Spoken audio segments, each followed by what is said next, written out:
اسلام آباد پولیس کی بروقت کارروائی اندھے قتل کا معمہ 48 گھنٹوں میں حل۔ اسلام آباد خرم راجپوت اسلام آباد پولیس نے سال 2026 میں بھی کامیابیوں کا تسلسل برقرار رکھتے ہوئے اندھے قتل میں ملوث ملزم کو 48 گھنٹوں کے اندر گرفتار کر لیا۔ مقتول شیخ عبدالرؤف کے قتل میں ملوث ملزم واجد خان کو جدید تفتیشی ذرائع کی مدد سے حراست میں لیا گیا۔ ڈی آئی جی اسلام آباد محمد جواد طارق کے مطابق ملزم کی گرفتاری کے لیے S S P investigation Muhammad Usman Tariq but اور ایس ایس پی آپریشنز قاضی علی رضا کی سربراہی میں خصوصی پولیس ٹیمیں تشکیل دی گئی۔ ٹیموں نے سیف سٹی کیمروں اور جدید ٹیکنالوجی کی مدد سے قلیل وقت میں ملزم کو ٹریس کیا۔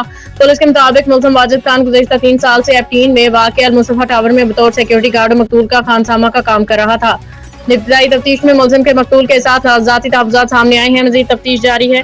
پولیس نے ملزم کا 5 روزہ جسمانی ریمانڈ حاصل کر لیا ہے، جبکہ مقتول کی گاڑی کی برآمدگی کے لیے بھی اقدامات کیے جا رہے ہیں۔ ڈی آئی جی اسلام آباد کے مطابق ملزم کو ٹھوس روایت کی بنیاد پر قرار واقعی سزا دلوانے کے لیے مضبوط چالان پیش کیا جائے گا۔